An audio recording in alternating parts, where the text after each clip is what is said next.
Day 1, 0-100 hours. Crawl, dirtbags! An instructor tears into your tent, quickly followed by several others. They're all carrying rifles or old M60s and are firing blanks with wild abandon. Some of the instructors toss out a grenade simulator and smoke grenades. The fake grenades still explode with a hell of a bang, and the sudden cacophony of noise is enough to temporarily drive you deaf. You've made it through weeks and weeks of the toughest training on Earth, but what awaits you now is 5 days of absolute hell. If you survive, though, you'll have the privilege of joining the ranks of the single most elite fighting force the planet has ever seen. You were smart and slept in your uniform and boots, so it's only a matter of flipping out of the bunk and landing on the ground before starting to low crawl. Instructors fire off blanks over your head as more flashbangs and smoke grenades go off. It's utter pandemonium, meant to stun and disorient you. But you know war will be worse. It's all a mental game. You simply have to shut out the screaming instructors, the firing of hundreds of blanks all around you, and the bursts of grenade simulators. Just focus and crawl. You crawl 100 meters on asphalt from your tent to the compound, the place you've sweat in harsh PT for months now. On a raised platform stands a senior instructor awaiting for your class of 90 to fall into formation. As your fellow classmates make the grueling crawl, you already see one standing up. That can only mean one thing: he's quitting. He looks dazed and slightly confused. He may have been a little too close to one of the flash grenades when it went off. Oh well, injury and accidents claim as many would-be SEALs as the inability to continue in the brutal training. San Diego is seated right in sunny SoCal, but in the fall the area is prone to rainstorms and temperatures could dip into the 30s at night. Today is no exception, and as the instructors order you to double time it back to the tents, rain starts to fall. Don't worry though, Buttercup, because the last thing the instructors want is for you to be left out all cold in the rain. And that's why they had the decency of tearing your sea bag apart and removing all the carefully packed uniforms from the plastic waterproof packaging.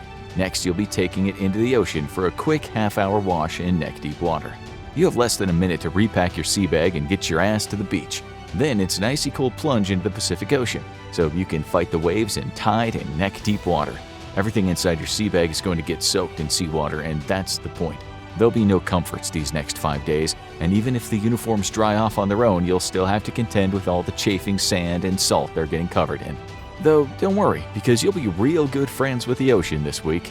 You're in the surf for just over half an hour with the instructors watching over you from a 12-foot berm. The entire time they're complaining about how cold it is, despite the fact that they've got warm jackets on and rain ponchos. It's all part of the psych game. They're probing each and every one of you for weakness. With teeth chattering so hard you're legitimately afraid you might chip one or two of them, you briefly think that all you have to do to make the cold and pain end is just quit. Nobody would even blame you for it. But you shove that thought out of your mind and you blank your brain. That's the key to survival here. Don't think about anything except the task set before you. One of the instructors makes an offer. He knows that you and your class have prepped for Hell Week by stashing little snacks around the training area. If one of you gets him a snack, he'll let you out of the water. Initially, nobody says anything. It's true. You've personally hidden at least 2 candy bars in the sand in spots only you know of. Surviving Hell Week isn't just about carefully obeying orders and following rules, it's about breaking them and cheating when you can without getting caught. Because in combat there are no rules, there's only mission success. You expect one of your other classmates to give in to the temptation of giving up their own stash just to spare some time in the water, but it seems everyone's wise enough to know that the extra calories later is worth more than avoiding some discomfort now. After another 20 minutes, you're given the order to get out of the water and return your sea bags to your tents. At least they'll be out of the rain, but you won't be, because you're going for a little boat trip. You and your class are ordered to report to the beach assembled in boat crews with your IBS, or inflatable boat small. You think you know what's coming. You've been rowing out to surf despite waves as tall as 12 feet for weeks now, but the instructor throws a curveball at you. Tonight you'll be doing rock portage. This sends a shiver down your spine. And it's not the cold, because you're shivering all the time now as your body fights off hypothermia. This is pure fear. You and your crew drag your boat out onto the surf and climb aboard it, fighting the raging waves. They still manage to flip over several of the small boats, and you think yours might be next, so you grab your paddle as hard as you can. There's a rule here in SEAL training: no loose paddles. You can get tossed out of your boat as much as you want, it's bound to happen, but you don't ever let go of your paddle. You're not just saving Uncle Sam money by not having to replace it, but you're also preventing serious injury to yourself and others by holding on to it. You've seen people get teeth knocked out and faces gashed open by loose paddles. Incredibly, you manage to break past the 10-foot waves and now paddle out into the Pacific Ocean before paddling down to a point directly across from a mess of sharp, jagged rocks. Other boats line up, and then on a signal from the instructors on the shore, you and a second boat begin your approach. The goal is simple: land your team on the rocks. The reality is far from it. The waves are vicious and the boat takes a pounding. As you get to the rocks, a wave picks up half your boat and brings it crashing down. Someone smashes their face right onto a flat rock. They're lucky to avoid one of the jagged ones, while another student who is struggling to get out of the boat gets their foot caught between two rocks as the boat pushes them over. You can hear the sickly snap of an ankle being broken in two, even through the rain and roaring waves. You're lucky, and you only get some mild cuts and bruises as you scramble over the slick rocks. But then you turn back because there's no lifeguards here. Someone has to get your buddy with the broken ankle out of the water before the waves break him to pieces on the rocks. And that someone is you and your boat crew. Working together, you manage to pull them to safety. There's already a medic on scene and waiting, another dropout. But you see the respect in your instructor's eyes. Injury doesn't mean a pause in the training, and it's far from the only one this night. As the final boat crews make the extremely dangerous landing, you're given a moment to rest, literally a moment, before grabbing your boat, putting it over your head, and jogging to a pier. Then it's back in the water for another hour of treading water. Eventually, the instructors order you to inflate your pants by tying off the bottom of the legs so you can use them as flotation devices. That's a small mercy. You get a hot breakfast at 6 a.m. and you're allowed to eat it indoors at the chow facility. You eat everything on your plate and fill yourself with some hot coffee while you have the chance. It's an incredible luxury. And the Navy isn't feeding you well out of the kindness of its heart, it's literally keeping you alive. You're burning so many calories shivering and exercising that without 4 meals a day, you will die. Then it's back into the water for more swimming and paddling. By the time night approaches, you've completed your first full day of Hell Week, and there's 4 more coming. Day 2. You wake with the start to the sound of a screaming instructor. You were dreaming of sleeping comfortably in your cot, but when you come to, you're right back on the beach. Your team was fastest on the latest lap swim, and as a reward, you've got a whole 10 minutes of rest. That's it. Now you've been up for 24 hours and you've slept less than 20 minutes that entire time, snatching up a minute of shut-eye here or there whenever you could get it. The instructors have a surprise for you today. They decided to give you a break from the ocean and instead order you to grab your IBS and get marching south along the beach. The Mexico border isn't very far from here, and you're wondering where in the world you're headed when you spot the outlet of the Tijuana River. You've been marching for 8 miles through sand with a 300-pound boat on your head before you see it. Welcome to Camp Swampy, also known as the Mud Flats or the Sloughs. This is where the Tijuana River runs along the Mexico border and empties into the Pacific. The river brings with it plenty of churned-up mud, and even worse things as some of the sewage from the city of Tijuana ends up in that water. This is the perfect playground for SEALs to be, and the instructors are waiting for you with huge grins on their faces. Getting here was a race against the other remaining teams. There's 9 now. Everything you do is a race, and the prize for coming in first is the sweet few minutes of relief you get for waiting for the final teams to make it. Your team got here second, and you get an incredibly luxurious 5 minutes by a roaring fire to warm up and do what your body is screaming for: sleep. Inevitably, the sound of a whistle wakes you right back up. Uncle Sam cares deeply about your self-esteem, which is why he's prepared a mud treatment just for you. At the sound of a second whistle, it's elbows and asses into the mud, and you're ordered to cover yourself in it completely, even shoving it down each other's pants and into your shirts. Hey, don't look so glum. A Beverly Hills spa would charge hundreds of dollars for this treatment, and the U.S. Navy is giving it to you for free out of the kindness of its heart. Never mind the mud is seeped in random sewage, probably at least partially toxic, and smells like the devil's hole. Stick it in your face and get it into every nook and cranny. All the instructors want to see from you is white eyeballs and teeth. Then it's time for games. Mud races mostly, with random breaks to ensure everyone refreshes their exfoliating mud treatment by covering every single square inch of their bodies in freezing mud all over again. When it comes time to eat, you do your best to eat as little mud as possible, but it's inevitable. Several more students quit. One of them looks physically ill. The instructors wrap them up in warm blankets, give them hot coffee and fresh jelly donuts. Then they make them sit in front of you and eat their donuts and drink their hot coffee. It's yet another mental torture, but you'll shove it out of your thoughts. Day 3. Days blend into each other in Hell Week, especially when your brain is actively hallucinating because it's so sleep-deprived. You're still in the mud flats and spend hours playing hide-and-seek games with the instructors and against other teams, darting from bush to bush and rock to rock. You run into several illegal border crossers only to send them off screaming. You don't blame them, you look like a monster, covered head to toe in wet-caked mud. People's bodies are starting to give out on them, and a class full of 20-year-olds is now moving around like they're in their 90s. The instructors give you one break, allowing you to collapse into bleachers built there specifically for SEAL trainees. 50 feet away, just far enough that none of the heat reaches you, is a blazing bonfire. An instructor makes you all a deal. If you can tell him a funny story that makes him laugh, you can go stand by the fire. A trainee gives it a shot, gets rejected. As punishment, he has to go dunk himself in the mud again. You think you've got something about the time your stepdad walked in on you while you were watching some adult entertainment online. It's a hit, and the instructor roars with laughter as he allows you to stand up and double time it over to the fire. The heat is a godsend, and you revel in the first warmth you've felt in days. You could stand here forever, it seems, and you want nothing more than to roll up on the ground and go right to sleep. The heat is so intense that it causes steam to billow off your uniform. And then, one of the instructors begins shouting, "Student on fire! Fire! Everyone in the water!" It's a big joke to the instructors, but you respond automatically, gritting your teeth as you hit the freezing water. It's back into the wet mud for you as your entire class is ordered to stand neck deep in the water for another hour. Then the instructors tell you all to stick your head down under the water and keep it there for a full 5 seconds. If anyone got up early, everyone would have to do it again. You take a gulp of air and go down, counting 1 1,000, 2 1,000, 3 1,000, 4 1,000, 5 1,000, 6 1,000. You give it an extra second. You don't want to be the reason everyone has to repeat the torturous exercise, but it's all just a mind game.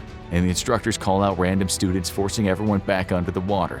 You do this again for who knows how many hours before it's back on the beach and back on the bleachers. Another round of funny stories, another opportunity to stand next to the fire, and inevitably, another shout of "Student on fire, everyone in the water," and it happens all over again. Day 4. It's 2 in the morning, and you're allowed your first official sleep of Hell Week. You and your team are crammed underneath the overturned IBS, nuts to buns, desperately trying to leech each other's body heat. The guys in the middle are the luckiest since they get the most body warmth. But the Navy doesn't play favorites, and it wants everyone to have a chance at the middle. That's why one member of each boat crew has to get up and run around the perimeter of the camp, shouting out, "It's Hell Week at Camp Swampy, and all is well!" It takes approximately a minute for the run to finish, after which he ducks under the boat and the next person in the front of the human stack gets to go. The process repeats itself over and over again until morning.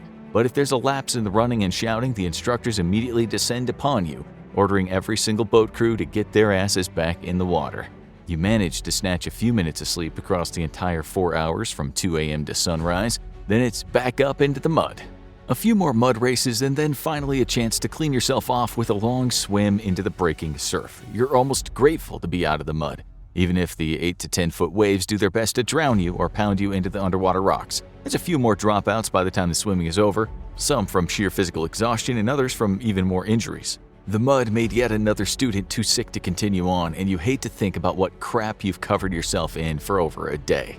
There's 3 less boat crews by the time you get to your IBS and put it over your head for the 8 miles back to the compound. Bowel movements are becoming a serious concern at this point, and you've all been fighting them. There's no bathroom breaks in SEAL Hell Week, so you and your buddies do your best to rush into the water to relieve yourselves. However, often accidents happen, and number 2s just come while marching in the boat on the beach while you're sitting next to them, arms locked together, singing songs during the surf torture. What would have absolutely disgusted you a week ago is now nothing more than a minor annoyance, even when the contents of someone else's stomach end up on you. The human body can only function for so long without sleep, and when you refuse to let it get the rest it needs, the brain will snatch sleep when it can. You've fallen over at least 5 times while paddling your boat, going straight into the freezing cold ocean only to wake up with a start and drag yourself back up into the boat. It happens to everyone. Hallucinations are becoming much more frequent too. Most people hallucinate about food or warm fires. Others have full-blown mumbled conversations with themselves. A guy on your boat crew insists he sees a cartoon character rowing your boat with you. Everyone's brains are so starved for sleep that they're projecting dreams straight into reality. After evening chow, it's time for a special treat. The Navy wants to reward all your hard work with some rest and relaxation. So everyone strips completely naked and jumps into the outdoor pool for a game of water polo. It's the most vicious game of water polo you'll ever play in your life because the stakes are high. The winning team gets a brief rest, while the losing team has to stand under the outdoor showers for 5 minutes with the cold water running. This is on top of the freezing cold wind that's picked up. The motivation is high to win, and the race to 5 points is brutal with injuries on all sides. Your team wins the first game but ends up losing the second, so it's off to the showers for you. There's no word to describe the cold you feel under the showers as a blustery wind blows onto you. Your teeth are chattering so hard by now that you're sure you need dental work after this week is over. Day 5. You have no idea what time it is, but you've entered into Day 5, your final day of Hell Week. At some point past midnight, not too long after your freezing stay in the showers, you all pile back into the pool after being ordered to bring only a single IBS with you. This is confusing, as there's still over 30 of you left, and you wonder what fresh hell the instructors have come up with. The game is simple. Everyone needs to get onto the IBS and remain atop it. Failure means doing it all over again. Those who get loaded on first have it worse. Sure, they get to rest briefly as the rest of the class climbs on, and you've learned to revel in seconds of rest. But as more and more people get onto the small boat, the more and more pressure that gets put on them. Eventually, the IBS begins to take on water, and while it won't sink, it'll go down a few inches into the water. This causes the people stuck at the bottom of the human pile to fight to keep their heads above water and breathe, which inevitably ends up with them kicking people off the IBS. In response, the instructors order you to do it all over again, and so it goes for at least 2 hours as you struggle to cram an entire class onto one boat and hold steady for at least a few seconds. To congratulate you on a job well done, the instructors reward you with a low crawl on the asphalt back to the beach and into the surf. The asphalt is torture to low crawl over, especially since you're back in your uniform, which is crusted in sand and salt. The sand and salt tear at your skin as you drag yourself over the pavement 100 meters before you hit the sand. The sand is easier, but it's much colder. Still, you prefer the sand over shredding your skin to ribbons on the hard pavement. Once at the surf, the 30 or so of you remaining lock arms and sit right where the waves break on the beach. They smash into you with tremendous force, and combined with the ever-blowing coastal wind, work to leach every ounce of heat from your bodies. You're on Day 5 though, and you refuse to quit. Together, you sing to keep spirits up, everything from old Baptist hymns to modern pop songs. The instructors, meanwhile, torture you psychologically by presenting you with steaming hot cups of coffee and warm jelly donuts. All you gotta do is quit, and a delicious donut and hot cup of joe and a warm blanket is waiting for you. But none of you do, at least not at first, because the instructors have saved the worst trick for last. Looking at your pathetic selves up and down, one of the instructors spits into the surf and declares you the worst motivated class he's ever personally seen. You're so poorly motivated that he's decided to enact a rare but special provision which allows an instructor to extend Hell Week by as much as 2 days. Your sorry asses have failed to impress him, and he's decided what you need is another 2 days of motivational training. Then he orders you all out of the surf and back onto your boats. The thought of putting that IBS back over your head is torture. The rubber boat rubs against your scalp with every single step and bump, rubbing it raw and even tearing your hair out. If you're in the back and put it onto one of your shoulders, it literally wears the skin off your bones. Then the salt and sand gets into it. It's absolute torture, but you sigh and begin to double time it straight to your boat. You didn't come this far to give up now, even though the news that you'll be doing another 2 days of this hits you like a sledgehammer, wrecking your morale. But when you get to your boat, one of your crew is missing. He's standing on the beach, tears streaming down his face. You know what this means, and you don't blame him. He can't bear the thought of another 2 days of this. And while some would call him weak for quitting now, the truth is he's proven he's a lot tougher than most people to make it this far. One less man means a lot more load for you to carry as the 300-pound IBS slams into the top of your head over and over again. You're at the front and too tired to lift it with your arms, so you let it rest on your skull. It's a good way to get a mild concussion, but at this point you're well past your physical limits and simply don't care. It's a race to the next evolution as usual, and against the odds and despite your missing crew member, you managed to get there first this time. You collapse on the ground ready to soak up the few minutes of precious rest, but to your dismay, the other teams were nearly as fast as you. You struggle back onto your feet, but your knees give out under you. One of your classmates grabs you and helps you up. That's probably the biggest part of Hell Week, teamwork. Without it, none of you would make it. An instructor comes strutting up, and you can't imagine what fresh hell he's got in store for you. To your amazement, however, he says the sweetest words you've ever heard. Class, you are secured from Hell Week. There's no cheer. Everyone is too tired, and there's no celebration. Instead, you pick back up your IBS and lug it to the compound to stow it away. After this, you'll clean up a bit, get a medical inspection, and then be allowed to go home for the weekend. You still got weeks and weeks of brutal training ahead, but you've completed the single most challenging event of becoming a Navy SEAL and joining the ranks of the deadliest fighting force humanity has ever produced. Now go check out Navy SEALs vs. Green Berets, or click this other video instead.